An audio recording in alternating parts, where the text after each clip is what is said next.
Tender commission मामले में गिरफ्तार मंत्री आलमगीर आलम के निजी सचिव संजीव लाल और उनके नौकर जहांगीर आलम को आज पीएमएलए की विशेष अदालत में पेश किया गया है, जहां ईडी की ओर से 3 दिनों का रिमांड जो है वो बढ़ाने का कोर्ट से आग्रह किया गया था। कोर्ट ने उनके आग्रह को स्वीकार करते हुए 3 दिनों का जो रिमांड बढ़ाने का जो आग्रह था वो स्वीकार कर लिया है और अब पीएमएलए की विशेष अदालत में पेशी के बाद उन्हें फिर से ईडी कार्यालय ले जाया जा रहा है, जहां मामले को लेकर पूछताछ होनी है। जहांगीर आलम को देख सकते हैं और जिनके ठिकाने से जो है 32 करोड़ 20 लाख रुपए बरामद किया गया था और जहांगीर आलम ने बताया था कि ये जो पैसे हैं वो संजीव लाल के हैं और संजीव लाल और जहांगीर आलम दोनों को गिरफ्तार किया गया था। संजीव लाल को आपने देखा, अब जहांगीर आलम हैं जो किराए का फ्लैट था जहां से 32 करोड़ 20 लाख रुपए ईडी ने बरामद किए थे और संजीव लाल को अब दूसरी गाड़ी में देख पा रहे होंगे और दोनों को पीएमएलए की विशेष अदालत में पेश किया गया था और पेशी के बाद अब जो है उन्हें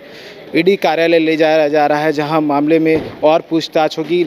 लगभग 11 दिन तक जो है उनसे पूछताछ की गई, जहां पहले जो रिमांड अवधि दी गई थी वो 6 दिनों का था, उसके बाद 5 दिन रिमांड अवधि बढ़ाई गई थी और फिर से 3 दिनों की रिमांड अवधि बढ़ गई है। तो इन 3 दिनों में बहुत सारे जो सवाल हैं ईडी के पास, उन सवालों का जवाब कहीं ना कहीं लेने की कोशिश की जाएगी, क्योंकि मामले में मंत्री आलमगीर आलम भी गिरफ्तार हैं तो उनसे भी पूछताछ की जा रही है। और अब ऐसे में इन दोनों की जो है 3 दिन रिमांड अवधि और बढ़ गई है, तो और भी जो सवाल है वो कहीं ना कहीं इनसे लेने की कोशिश जो है ईडी के अधिकारी करेंगे। तो यहाँ पर पीएमएलए की विशेष अदालत में पेशी के बाद जो 2 आरोपी हैं उन्हें ईडी कार्यालय ले जाया गया है।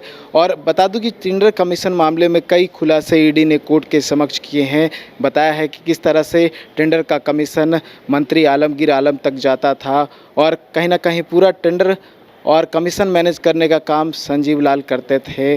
उन पर गंभीर आरोप लगे हुए थे, इसी वजह को लेकर जो है ईडी ने उन्हें गिरफ्तार किया था और लगभग 11 दिन तक उनसे पूछताछ की गई थी और आज रिमांड अवधि उनकी ख़त्म हुई है और संजीव लाल और जहांगीर आलम दोनों को पीएमएलए की विशेष अदालत में पेश किया गया है और पेशी के बाद कोर्ट से 3 दिनों की जो रिमांड अवधि बढ़ाने का आग्रह किया था कोर्ट ने स्वीकार किया है और 3 दिनों की रिमांड अवधि बढ़ गई है। हम एक बार कोशिश करेंगे जो अधिवक्ता हैं संजीव लाल के और जहांगीर आलम के, उनसे भी बात करने की, उनका क्या कुछ कहना है, क्या कुछ पक्ष जो है कोर्ट के समक्ष उन्होंने रखा है, क्या कुछ जो है आधार है वो ईडी की तरफ से दिया गया था जो रिमांड अवधि की बढ़ाने के लेकर, उनसे भी कोशिश करेंगे, उनसे बात हो जाए। क्या कुछ आधार ईडी की ओर से रखा गया था? आप लोगों ने बहुत कुछ जो बातें हैं वो कोर्ट के समक्ष रखा। आज ईडी की तरफ से रिमांड एप्लीकेशन में कुछ नई बातें नहीं थी, बट वही पैराफ्रेजिंग किया हुआ था प्रीवियस रिमांड एप्लीकेशन का। उस पर हमने वेलिमली ऑब्जेक्ट किया।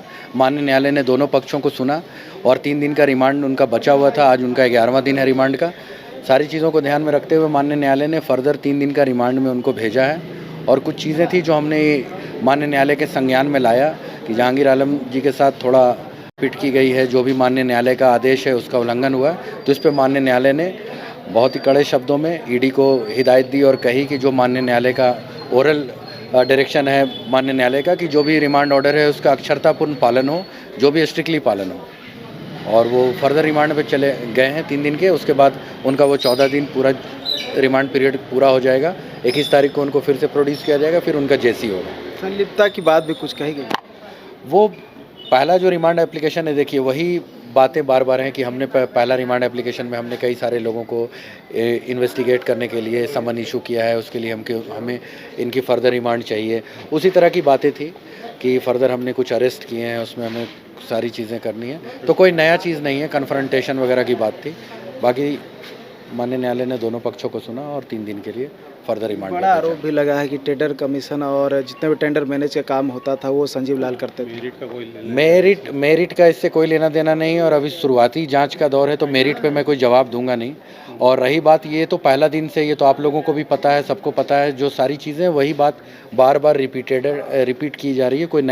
कोई नई चीज़ नहीं, कोई नया चेंज ऑफ सर्कमस्टांसेस नहीं है। एक और भी आरोप लग रहा है कि जो कैश बरामद हुआ है उसका सोर्स नहीं बताया। देखिए, ये तो जांच का विषय है और ये जांच एजेंसी इसके बारे में बेहतर बताएगी। ये मेरिट का चीज़ है, इस पर मैं कुछ नहीं अभी कहूँगा, क्योंकि ये जांच का काम है, जांच एजेंसी अपना काम कर रही है।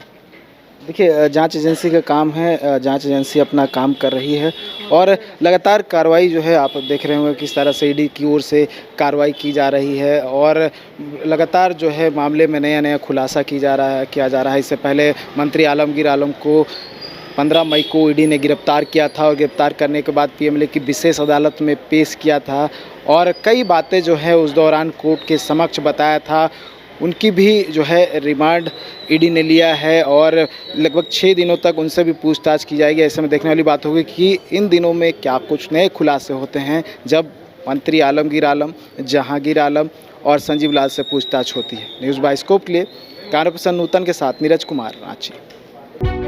हजारों छात्रों के सपनों को सफलता की उड़ान देता गोल इंस्टीट्यूट 26 वर्षों में 17,000 से अधिक डॉक्टर बना चुका, रिजल्ट फैक्ट्री के रूप में विख्यात, झारखंड के छात्रों एवं अभिभावकों के बीच सर्वाधिक विश्वसनीय एवं लोकप्रिय संस्थान गोल, नेशंस लीडिंग इंस्टीट्यूट। हमारा विश्वास गोल के साथ।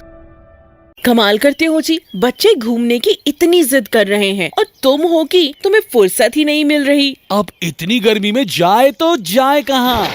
इस गर्मी में मस्ती और फन का आ गया है परफेक्ट डेस्टिनेशन वाइल्ड वादी, जहाँ है water park, bird park, flower park, trampoline park, amusement park, 250 feet लंबा, जिप लाइन और क्रिकेट स्टिमुलेशन का खूबसूरत नजारा। वाइल्ड वादी, 10 माइल चौक, रांची। वाइल्ड वादी यानी अनलिमिटेड फन और अनलिमिटेड मस्ती।